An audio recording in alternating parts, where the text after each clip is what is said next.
Your forecast first, sponsored by Matex Heating, Cooling, and Plumbing. Well, it's a quieter night in Danville than we had this time last night as storms were erupting across the area. It's our Roofing Dog Night Flooring America camera, quiet and looking good. On the satellite radar picture here, some clouds, but generally clear skies here now tonight, and very comfortable temperatures that are in the lower 70s. 70 in Effingham, 72 in Champaign and in Springfield. So tomorrow morning, on your Friday, that's right, weekend just around the corner, it's going to be hot with 90 degrees for a high temperature. We're all green until maybe the afternoon, and we could see an isolated storm. We'll talk more about that in the rest of your weekend forecast. That looks marvelous. Details coming up. WCIA 3 News starts right now. Now on WCIA 3 News. Crews were called out to a report of a man drowning. I'll tell you what we know so far. A former teacher and coach was indicted in federal court for child pornography, how he was caught. And he's known as the voice of Danville. But this radio legacy will soon be signing off for good. You're watching your local news.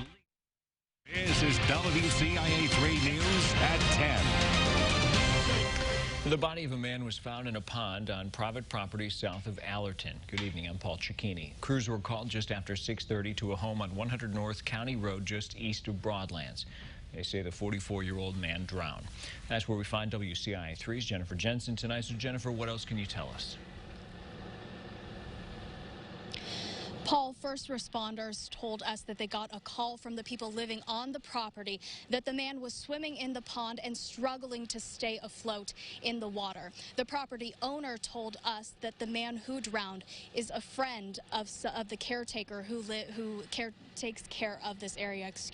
The Allerton fire chief told me during the recovery mission, divers had trouble finding the man's body because the water was so murky. They could only see about 1.5 feet deep. The Champaign County Sheriff's Office is investigating what happened here tonight. The coroner is on scene, and we're waiting for their office to release this man's name. Live in Champaign County, I'm Jennifer Jensen, WCIA 3, your local news leader. And all right, Jennifer, thank you so much for that update. An 84-year-old man is dead after he was hit by a car in Shelbyville. It happened near Route 16 and 2008 East Road this morning. State police say a 25-year-old man was driving on Route 16 when the other man went into the road to get his mail. He was hit by the car and died. A former teacher at University High School in Urbana has now been federally indicted on charges of distribution and possession of child pornography. 56-year-old Douglas Minat of Savoy used to be a PE teacher and girls cross-country coach at Uni High. He was arrested in April. WCIA 3's Jennifer Jensen has more on this. A federal indictment charges Douglas Minat with 3 counts of distribution of child porn in January this year and possession of child porn on April 2nd. An affidavit on the criminal complaint says on March 20th, the Champaign County Sheriff's Office got a cyber tip that was made by the National Center for Missing and Exploited Children to the Internet Crimes Against Children Division of the Illinois Attorney General's Office. An instant message application self-reported one of its online social media users possessed images and movies of child porn. That traced back to logins by Minat from his home address in Savoy and the University of Illinois. If convicted, he could face at least 5 to 20 years in prison for each count of distribution of child porn and up to 10 years for possession of child porn. This is being investigated by a Department of Homeland Security, the Champaign County Sheriff's Office, and the Urbana Police Department. The University of Illinois, on behalf of Uni High, responded to this federal indictment saying, in part, quote, "The safety and security of our university community is our highest priority. Allegations of misconduct are disturbing, and we take them very seriously. University High immediately ended his access to the school and ended his employment within days." Minat's lawyer has not responded to WCIA's request for a statement on this. Reporting, I'm Jennifer Jensen, WCIA 3, your local news leader. That's not all. 2 other men were also federally indicted today on separate, unrelated cases for attempted child sex crimes. 55-year-old James Russian of Tuscola and 45-year-old Caleb Hickman of Granger, Indiana, who is accused of receiving child porn in Kankakee and Champaign counties. For more details on these cases, go to WCIA.com. Family and friends of George Floyd paid their respects today in Minneapolis. They held a memorial for him with guests including civil rights leaders. Floyd died after Officer Derek Chauvin pressed his knee to Floyd's neck for nearly 9 minutes. The Reverend Al Sharpton eulogized Floyd's life. The Houston-raised father of two was remembered as being a people person. His family says anyone who met the 6'4" man knew him as a gentle giant.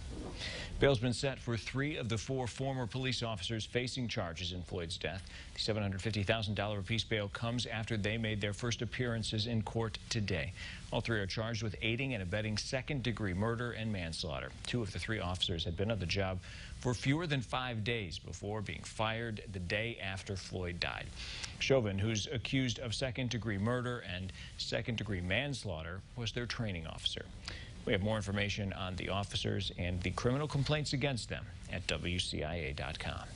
Protests continue across the U.S., including here in central Illinois. People marched in Taylorville. Organizers say the event was about bringing the community together. They say when they began talking about the possibility of having an event like this, they did receive some pushback, but the organizer said that made him want it more. His goal was to help people understand why Floyd's death had such a big impact on people around the world. Organizers ended up working with police to make sure things ran smoothly. A protest in Mahomet that was scheduled for tonight was canceled. Organizers were planning to start at the police department and walk downtown, but they learned about another protest in Mahomet scheduled for Monday and decided to combine the two. Organizers say this is a gathering their community desperately needs. Mahomet needs change. Like, there's no question about it. Mahomet is, like, what, 95% white people, and a lot of them think the same way. They're stuck in their bubble, and they don't think about the outside world, and they're not thinking about how this is affecting black lives. Monday's protest will start at 5:30 at the city building. It'll end at the police station at 7 o'clock. They're working with police and village leaders to organize it. Organizations of these protests are pushing for peace as they continue to fight for change. Many of these protests have been peaceful. Others, of course, turning violent as people damage property and looted businesses. Groups like Not on My Watch are hoping people choose peace. Even though this is their message of we're frustrated and tired, a lot of times they lose focus on what the problem is, because now the focus is on the looting, the rioting, the protesting that isn't so peaceful versus why we are out here in the first place trying to make a difference. The director of Not on My Watch says if people can't protest, they can vote, speak against injustice, and have conversations about race. More than a dozen people arrested over the weekend for looting in Champaign are now out of jail. 2 volunteer groups paid their bonds, $46,000 in total. Volunteers with the Champaign County Bailout Coalition say they chose these 16 people because they understand the motivation behind the crimes of which they're accused. We think that the anger is there, and the anger is important to talk about and justified, but we don't necessarily think that the potential crimes that people committed are. But if someone is in jail and they can't pay, we think it's important that they're able to get out of jail, just like somebody who does have the money to pay. Volunteers say they were also concerned about those people's safety because of the close quarters inside the jail during the pandemic. Leaders in Illinois are responding to social media comments from a state representative's brother. Brad Hallbrook represents the 102nd District and covers parts of central Illinois.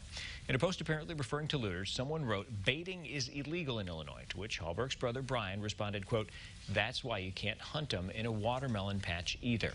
He's since resigned from his position as vice chairman on Shelby Electric Cooperative's board. State Rep Hallbrook is part of the Eastern Bloc. Members of the group have called for Chicago to become its own state and filed a lawsuit against the governor's stay-at-home order. Representative Chris Welch says Representative Hallbrook's behavior in recent years has not been conducive to the social climate in the state. As elected officials in our respective communities, we have a voice. People look to us to set the tone. And Representative Hallbrook has been very divisive in his rhetoric to divide the state and many of the policies that he is proposing. Hallbrook says his brother's comments do not reflect his views, saying in a statement, "I have had some conversations with my brother about his social media posts, and I have expressed my deep concerns about the nature of those comments to him. Having said that, he's a private citizen and not an elected official. Unfortunately, because I am his brother and I hold an elected office, he has become a target." Here's an update now on coronavirus numbers in the state. In the past 24 hours, there were over 900 more cases reported. That brings the state's total number of cases to nearly 125,000. 116 more people have died. The total number of deaths is now nearly 6,000. The pandemic caused record numbers of people to head to the unemployment line, and some demographics are getting hit harder than others. A U of I professor found the crisis is affecting already disenfranchised demographics at a higher rate. She found service industries have seen the biggest job losses, and already disadvantaged groups, including women, minorities, and the less educated workers within those industries, were hit harder than others. When we're thinking about how long this crisis lasts, for these particular workers, the crisis is likely to last a lot longer than more advantaged workers. She says the findings of this study should be used to guide recovery efforts as the state looks to bounce back from the pandemic. A favorite restaurant in one city will soon have a new home. We'll tell you where. Plus, they're in a program meant to help them out. But today, they spent their time assisting others. And 2 coaches are using their positions to facilitate change after George Floyd's death. How they're leading by example.